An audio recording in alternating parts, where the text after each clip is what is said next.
दोस्तों आज के इस वीडियो में रेलवे ग्रुप डी एग्ज़ाम में पिछले 25 वर्षों में ऐसे क्वेश्चंस जो कि सबसे ज़्यादा बार रिपीट हुए हैं उसको डिस्कस करने वाले हैं। इस वीडियो का पार्ट नंबर 1 मैं पहले से बना चुका हूं, उसका लिंक इस वीडियो के डिस्क्रिप्शन में आपको दे दिया जाएगा। ये पार्ट नंबर 2 है। दोस्तों जो क्वेश्चन रेलवे में बार बार पूछे जाते हैं उसके आगे भी पूछे जाने के चांसेस बहुत ज़्यादा होते हैं। रेलवे में खास करके ऐसा बहुत ज़्यादा होता है। क्वेश्चन नंबर 51 देखिए, क्वेश्चन नंबर 1 से लेकर 50 तक मैं आपको करवा चुका हूं। क्वेश्चन नंबर 51 देखिए क्या है कि आत्महत्या की थैली किसे कहा जाता है। आंसर हो जाएगा लाइसोसोम को। लाइसोसोम को आत्महत्या की थैली कहा जाता है। अब इसका आंसर आपको तभी याद रहेगा जब आप लाइसोसोम और ये सब चीज़ें अच्छे से डिटेल में पहले पढ़ चुके होंगे। ठीक है, पढ़ी हुई चीज़ों का ये नोट्स आप समझ सकते हैं जिसमें कि आपको सिर्फ चीज़ों को मगर याद करवाया जा रहा है। ठीक है, जरूरी है कि आप पहले से इसका थ्योरी पढ़ चुके हों। क्वेश्चन नंबर 52 है, जो लिक्विड पेट्रोलियम गैस होती है वो किसका मिश्रण होती है। तो इसमें बेसिकली दो गैसों का मिश्रण होता है, ब्यूटेन और प्रोपेन।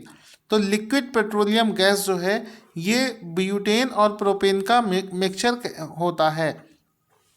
क्वेश्चन बनेगा कि प्रोटीन की फैक्ट्री किसे कहा जाता है। प्रोटीन की फैक्ट्री जो है वो राइबोसोम को कहा जाता है। आंसर हो जाएगा राइबोसोम। इसके बाद में क्वेश्चन है, डीएनए और आरएनए में कौन सा एसिड होता है। तो आंसर हो जाएगा इसमें न्यूक्लिक एसिड होता है, न्यूक्लिक अम्ल होता है। फिर से देख लेना, इंपॉर्टेंट क्वेश्चन है कि आरएनए और डीएनए में कौन सा एसिड, कौन सा अम्ल होता है। तो इसमें न्यूक्लिक एसिड होता है। ये इंपॉर्टेंट क्वेश्चन है, आप लोग याद रखेंगे। इसके बाद में क्वेश्चन बनेगा कि मानव शरीर का सामान्य टेम्परेचर कितना होता है। तो मानव शरीर का सामान्य ताप होता है 98.6 डिग्री फ़ारेनहाइट, या सेल्सियस में बात करें तो 37 डिग्री सेल्सियस, या फिर 310 केल्विन।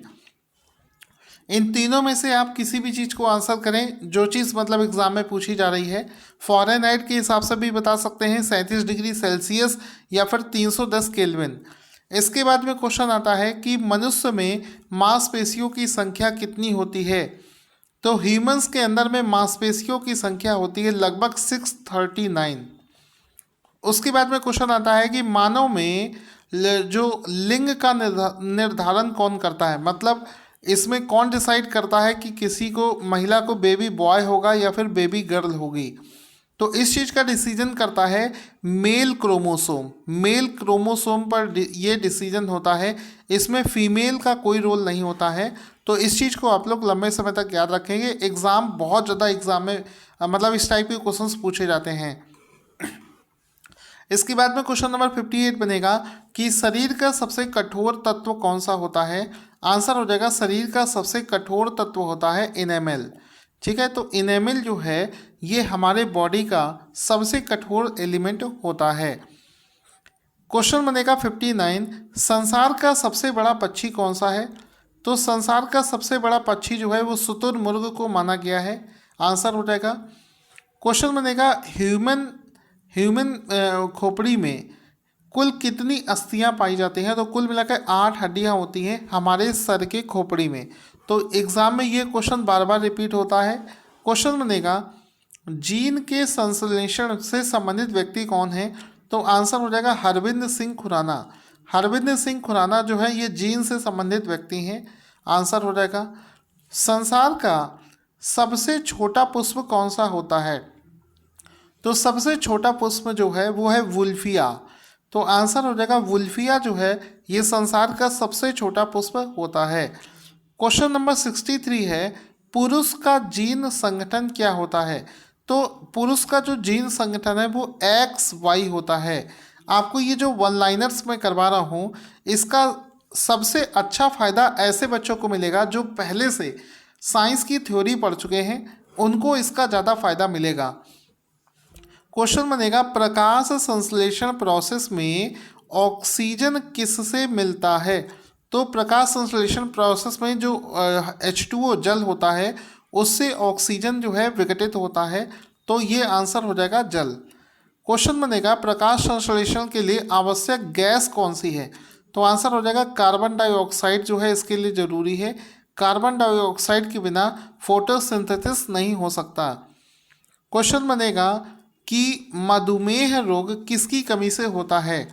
तो ये जो मधुमेह रोग है ये इंसुलिन की कमी से होता है। आंसर हो जाएगा इंसुलिन की कमी से होने वाला रोग है मधुमेह। क्वेश्चन नंबर 67 बनेगा कि पौधों का मुख्य प्रकाश संश्लेषणी अंग कौन सा होता है? तो आपको भी पता होगा प्रकाश संश्लेषण प्रोसेस के द्वारा पौधे अपने लिए खुद से भोजन बनाते हैं और उसका सबसे बड़ा पार्ट होता है पत्तियां। पत्तियां सन रेस के कांटेक्ट में आती हैं और संश्लेषण करके अपने लिए भोजन का निर्माण कर लेती हैं।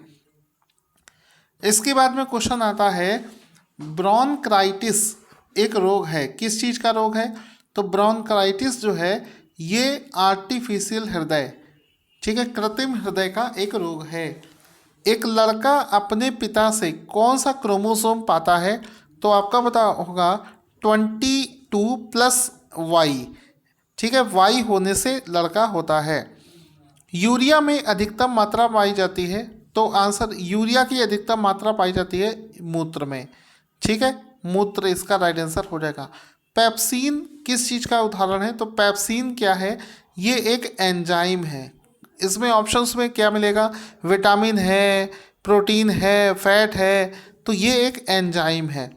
दूध में कौन सा विटामिन नहीं पाया जाता है? एग्जाम में बहुत बार रिपीट हुआ क्वेश्चन है, तो आंसर हो जाएगा दूध में विटामिन सी नहीं पाया जाता है। इसके बाद में क्वेश्चन है टॉक्सिन जो है ये क्या है? एक जहरीला पदार्थ होता है। एग्जाम में देखिए रेलवे के एग्जाम में ये डिक्टो इसी लैंग्वेज में पूछे जाते हैं, एक्चुअल में उसी लैंग्वेज में मैं आपके पास में लेकर आया हूँ। एंजाइम की रचना कैसी होती है? तो एंजाइम की रचना एमिनो एसिड से होती है। इसके बाद में क्वेश्चन बनेगा फलों और सब्जियों में कौन सा विटामिन नहीं होता है? तो विटामिन डी फलों और सब्जियों में नहीं होता है, क्योंकि विटामिन डी जो है ये हमें सूर्य से प्राप्त होता है, सूर्य की उपस्थिति में हमारे बॉडी में बनता है, तो फलों और सब्जियों में अलग से विटामिन डी नहीं होता है। मलेरिया का परजीवी है कौन है? तो मादा एनाफिलीज मच्छर इसका राइट आंसर हो जाएगा। इसके बाद में क्वेश्चन नंबर 78 है मानव मूत्र में कौन सा विटामिन उत्सर्जित होता है? तो विटामिन सी इसमें होता है, विटामिन सी। आपको भी पता होगा जो विटामिन बी एंड सी है ये वाटर सॉल्युबल हैं और विटामिन ए, डी, ई और के ये फैट सॉल्युबल हैं। तो जब भी हमारे बॉडी में विटामिन बी या फिर विटामिन सी हम कंज्यूम करेंगे तो वो मानव मूत्र के माध्यम से बाहर निकल आएंगे, क्योंकि वो वाटर सॉल्युबल होते हैं। तो विटामिन सी इसका राइट आंसर हो जाएगा। दूध में कौन सा प्रोटीन पाया जाता है? आंसर हो जाएगा दूध में कैसीन पाया जाता है। इसके बाद में क्वेश्चन नंबर 80 है मेंढक के हृदय में कितने पार्ट होते हैं? तो आंसर हो जाएगा मेंढक का जो हृदय है ये 3 कोष्ठीय होता है। ऑप्शन नंबर देकर टिक कर देना। क्वेश्चन नंबर 81 है कि मानव शरीर का महत्वपूर्ण ग्रंथि कौन सी है? तो पिट्यूटरी ग्लैंड जो है ये मानव शरीर की सबसे ज़्यादा महत्वपूर्ण ग्रंथि है। पिट्यूटरी ग्लैंड इसका राइट आंसर हो जाएगा। इसके बाद में क्वेश्चन है कि मानव शरीर में प्रचुर मात्रा में क्या पाया जाता है? कैल्शियम जो है ये प्रचुर मात्रा में पाया जाता है। कोशिका का आनुवंशिक पदार्थ क्या है? तो आंसर हो जाएगा कोशिका का आनुवंशिक पदार्थ है डीएनए। आनुवंशिकता के नियम के जन्मदाता कौन है? तो आनुवंशिकता के नियम के जन्मदाता है ग्रेगरी मेंडल। इसको याद रखिएगा, ग्रेगरी मेंडल जो है ये आनुवंशिकता के नियम के जनक माने जाते हैं। किसान का परम सहायक किसे माना गया है? तो किसान का बहुत अच्छा फ्रेंड माना गया है केंचुआ को, क्योंकि ये ज़मीन की उपजाऊ शक्ति को बढ़ाने का काम करता है। फिर उसके बाद में कोशिका शब्द का निर्माण किसने किया था? आंसर हो जाएगा रॉबर्ट ब्राउन ने। रॉबर्ट ब्राउन ने कोशिका शब्द का निर्माण किया था। क्वेश्चन नंबर 86 आंसर हो जाएगा। सबसे बड़ा पुष्प कौन सा है? तो आंसर क्वेश्चन नंबर 87 का हो जाएगा। सबसे बड़ा पुष्प है ऑर्किड्स और रेफलोसिया, इन दोनों को सबसे बड़ा पुष्प माना गया है। इसके बाद में आगे चलते हैं क्वेश्चन नंबर 89। अमरूद, अंगूर और शरीफा तथा टमाटर में खाने योग्य पार्ट कौन सा होता है? तो इसको बोलते हैं फल भित्ति यानी कि फ्रूट वॉल। आम, पपीता, बेर में खाने योग्य कौन सा हिस्सा है? तो आंसर हो जाएगा सेंट्रल, मध्य फल भित्ति यानी कि सेंट्रल फ्रूट वॉल। अदरक और आलू में खाने वाला हिस्सा कौन सा है? तो ये तना। आपको पता होगा अदरक और आलू जो है ये तना का रूपांतरित रूप होते हैं, तो इसमें तना खाने योग्य होता है। क्वेश्चन नंबर 92 बनेगा कि मानव शरीर में जल की मात्रा शरीर के भार का कितने प्रतिशत होती है? तो आंसर हो जाएगा ये 7% होती है। क्वेश्चन नंबर 93 होगा मनुष्य के मस्तिष्क का वजन कितना होता है? तो मनुष्य के मस्तिष्क का वजन होता है 1350 ग्राम। 1350 ग्राम इसका आंसर हो जाएगा। ऊँट की जो गर्भावधि है वो कितनी होती है? आंसर हो जाएगा 320 से लेकर 350 दिन मानी गई है। क्वेश्चन नंबर 95 है कि गाय और भैंस की गर्भावधि कितनी है? तो आंसर हो जाएगा 280 से 300 दिन मानी गई है। इसके बाद में कोई पर्सन आपका फादर है, इस चीज़ को प्रूव करने में किस चीज़ की मदद ली जाती है? तो डीएनए की हेल्प से पता चल सकता है तथा फिंगर प्रिंटिंग, इन दोनों मेथड से ही पिता का पता लगाया जा सकता है। दूध में पाई जाने वाली शर्करा कौन सी है? तो लैक्टोस नाम की शर्करा दूध में पाई जाती है। एग्जाम के लिए इम्पोर्टेंट है। इसके बाद में क्वेश्चन आता है मूत्र का निर्माण होता है तो वृक्क में होता है, ये आपको पता होना चाहिए। सबसे लंबा कृमि वर्म कौन सा है? तो आंसर हो जाएगा टेप वर्म जो है ये सबसे लंबा कृमि है। क्वेश्चन नंबर 100 है प्रकाश वर्ष किसका मात्रक है? तो ये दूरी का मात्रक होता है प्रकाश वर्ष। ऑप्शन देकर इसको टिक कर देना।